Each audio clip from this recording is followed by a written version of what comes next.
Magandang hapon, update muna tayo sa lagay na ating panahon ngayong araw ng Wednesday, November 22, 2023.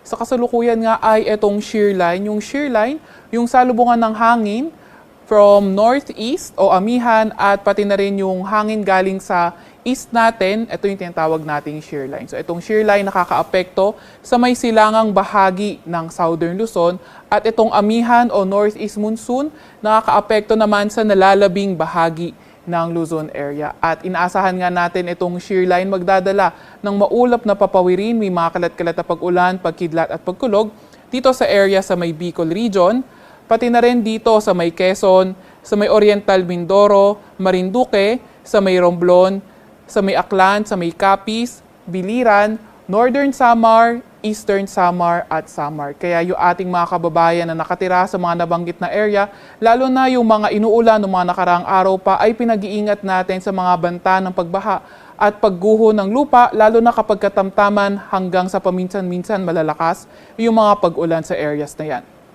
Itong northeast monsoon naman o amihan na inaasahan natin magdadala ng maulap na papawirin na may mga pag-ulan sa may Batanes area, sa may Cagayan, sa may Apayao, pati na rin sa may Isabela. Para naman sa lagay ng panahon sa Metro Manila at sa nalalabing bahagi ng Luzon, inaasahan natin yung partly cloudy to cloudy skies condition na may mga tsansa ng mga isolated light rains. At sa nalalabing bahagi naman ng ating bansa, partly cloudy to cloudy skies naman tayo pero may mga tsansa pa rin ng mga localized thunderstorms.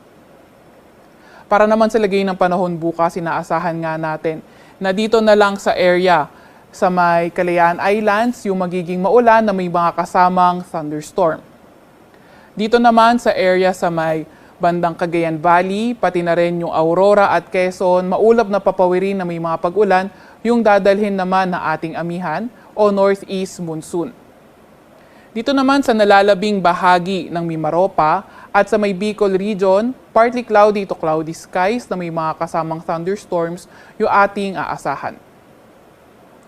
Para naman sa nalalabing bahagi or dito, sa nalalabing bahagi ng Luzon, partly cloudy to cloudy skies na may mga mahinang pag-ulan yung ating asahan. Agwat ang temperatura sa Metro Manila, 22 to 32 degrees Celsius. Dito naman sa Tagaytay ay 29 to 30 degrees Celsius, sa Baguio ay 14 to 23 degrees Celsius at sa Legazpi ay 25 to 30 degrees Celsius.